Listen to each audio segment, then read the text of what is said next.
parmi tous ces gens, toutes leurs idéologies, si il faut qu'on parle, et bien souvent il faut qu'on parle, ces gens-là, ce sont les gens de notre famille, ce sont nos cousins, ce sont nos enfants, ce sont nos amis qu'on rencontre, auxquels on pense en tout cas, on peut se demander, au fond, comment entrer en contact sur le plan spirituel. Qu'est-ce qui est au cœur de notre foi que nous voulons mettre en avant, leur proposer, leur dire ce que nous sommes, ce que nous espérons, ce que nous croyons? Qu'est-ce que c'est notre christianisme protestant? Alors, ce qu'il faudrait, c'est demander à chacun d'entre nous, à son avis, quel est le cœur de notre foi. Alors, je vous en propose 7 propositions, et puis la 8e, celle sur laquelle je voudrais dire un mot, c'est ce que disait saint Paul. Nous sommes toujours joyeux.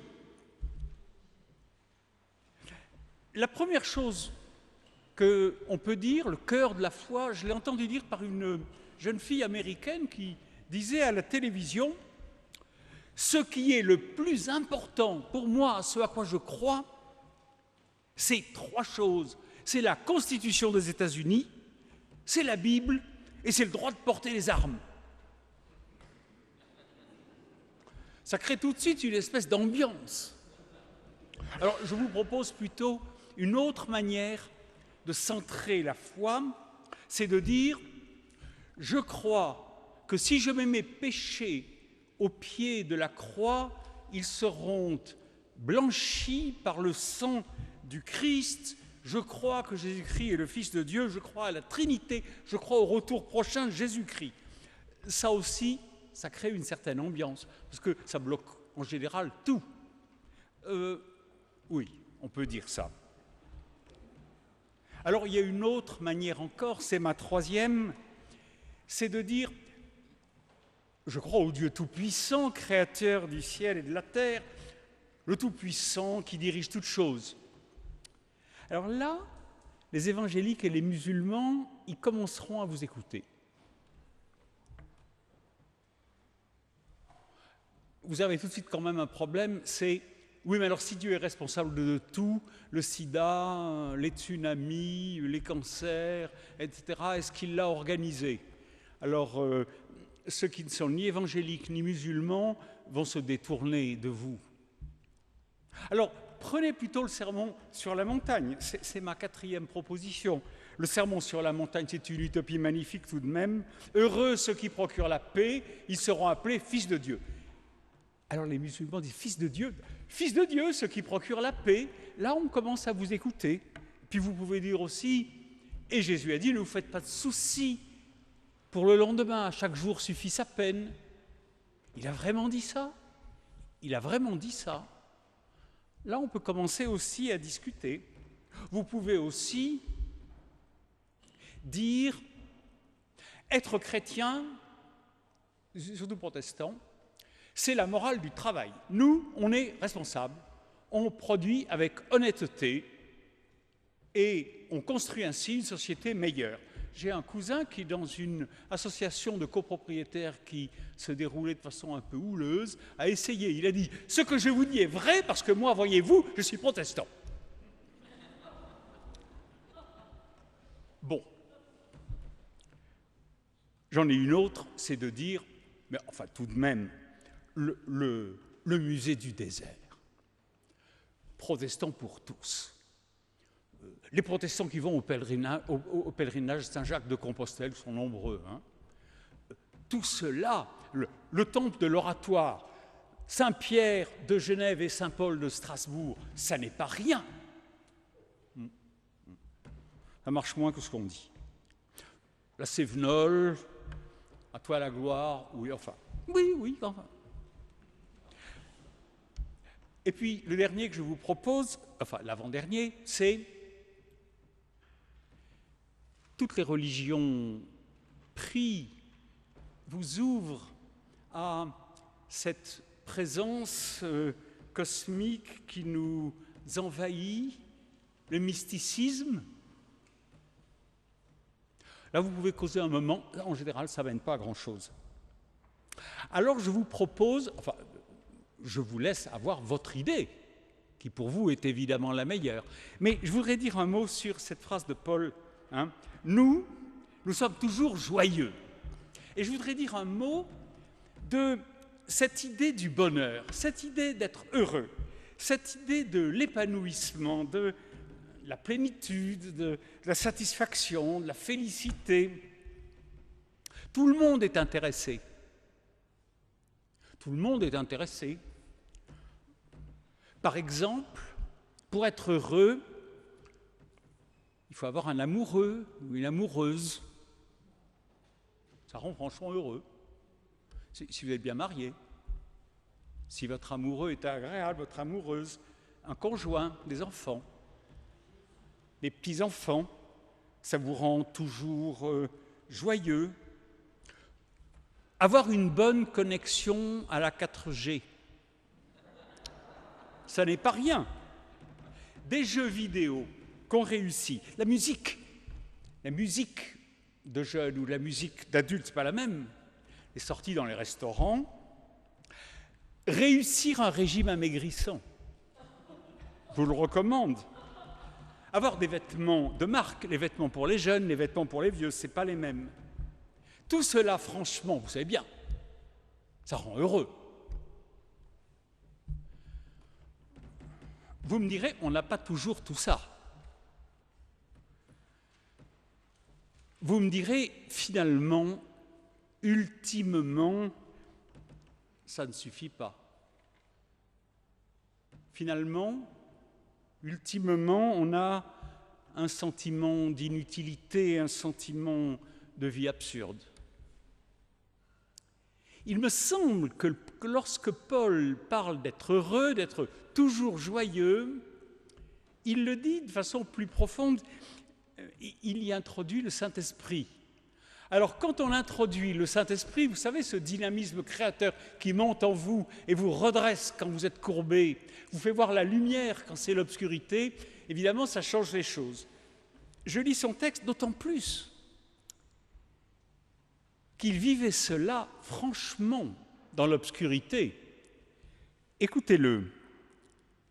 Nous nous recommandons nous-mêmes en tout comme ministres de Dieu par une grande persévérance dans les détresses,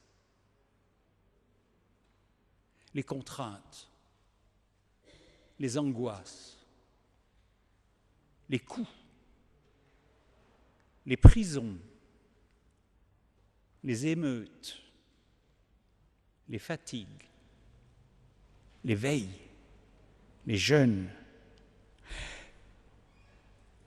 Alors vous allez voir, par la pureté, la science, la patience, la bonté, très bien, et par l'Esprit Saint.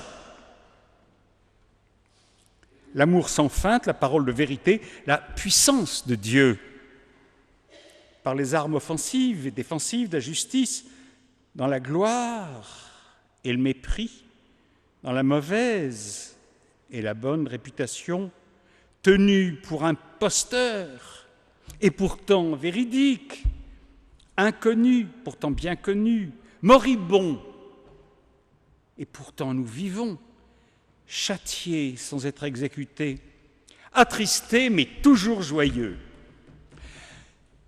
Avec cette présence qui vous lève et vous rend créateur, dit Paul, dans tout ça, on peut être toujours joyeux. On peut être heureux, donc, en participant à un monde ravagé, en s'impliquant, en se mobilisant, en se conscientisant, en se laissant animer par cet élan vital qui fait de nous des hommes, dans le grand jeu de la vie tel qu'il est. Si Dieu, le Saint-Esprit, est en nous, vous savez, finalement, il n'agit pas sans nous. Mais il est plus que nous. Toujours joyeux, alors c'est ici et maintenant. C'est ce que disait le professeur Karl Barth. Il disait ça en latin. Hic et nunc. Ici et maintenant. Ici, maintenant. Maintenant, oui, maintenant. Donc, le bonheur, c'est pas demain. Ça n'est pas lorsqu'on prie Dieu de bien vouloir écarter tout ce qui nous empêche d'être heureux pour demain, s'il veut bien, nous rendre heureux. Parce qu'alors, aujourd'hui, on n'est pas heureux, on n'est pas toujours heureux, puisqu'on ne le sera que demain, si Dieu le veut. Puis vous savez, on n'est jamais sûr qu'il le voudra, comme nous, on le voudrait. Sans se focaliser sur un bonheur futur qui fait que on n'a pas de présent. Ça n'est pas espérer que le bonheur finira par chasser la tristesse en attendant infantilisé dans une attente passive. Paul nous dit qu'avec le Saint-Esprit, avec cette présence de Dieu, dans le monde tel qu'il est, vous pourrez relire ce qu'il décrit, ce n'est pas rien, avec ces épreuves, on peut être heureux dans la mesure où la joie est le but même de Dieu. Alors vous me direz, dans l'échec, Paul dirait, dans l'échec, on peut être, avec cette présence qui monte en nous et qui nous rend des lutteurs créateurs, affrontant le taureau par les cornes, on peut alors être heureux. Je vais sortir un peu des citations de la Bible, parce que quand Mérano de Bergerac n'a-t-il pas dit « Mais on ne se bat pas dans l'espoir du succès, mais on se bat. » Et dans cette lutte, il y a une joie qui monte, toujours joyeux. Dans l'échec, bon, mais dans la souffrance.